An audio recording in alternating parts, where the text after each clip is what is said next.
BFM Bourse, Culture Bourse.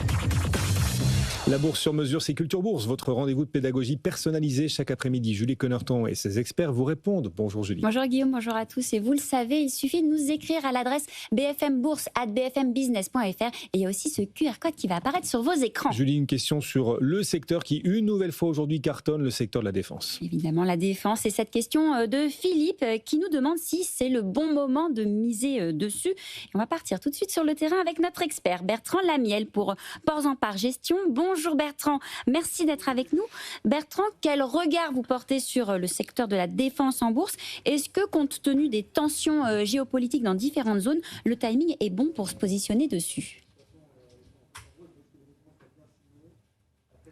Alors, la défense, c'est un secteur qui a très bien fonctionné l'an dernier, sur un an glissant. Si on prend des dossiers comme Rheinmetall en Allemagne, on est à 177% de performance, 108% sur l'italien Leonardo.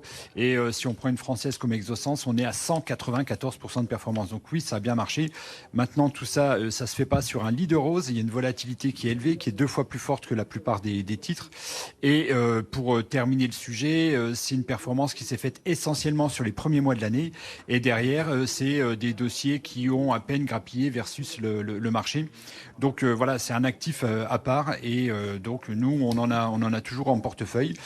Même si on a bien remarqué que sur la fin de l'année, on a quand même eu des accès de faiblesse en relatif au marché sur des dossiers comme Rheinmetall et Leonardo, donc des dossiers qui avaient bien performé et qui calaient un petit peu. Et ça, c'est quelque chose qu'on n'avait pas vu depuis le départ du rallye sur ces titres. Et alors Bertrand, vous évoquez notamment une volatilité élevée, stratégiquement parlant. Qu'est-ce que vous recommandez de faire avec ce secteur en portefeuille ?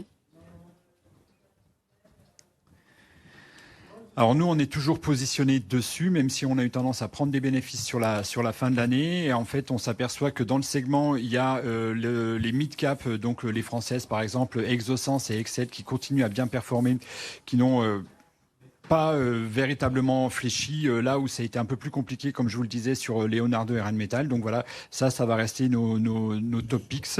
Maintenant, c'est des valeurs qui sont chères. Il faut être très clair là-dessus. Elles ont des niveaux de valorisation élevés. Et donc, on ne peut plus compter que sur le momentum. Donc, c'est-à-dire que les analystes continuent à réviser à la hausse. Donc, en ce sens-là, il va falloir être beaucoup plus précautionneux cette année. Est-ce qu'on peut imaginer refaire une performance comme celle qu'on a fait l'an dernier? Franchement, ça me paraît un peu exagéré. Donc, nous, dans l'idée, on est, en ce moment, c'est porteur et on aura tendance à prendre des bénéfices assez rapidement.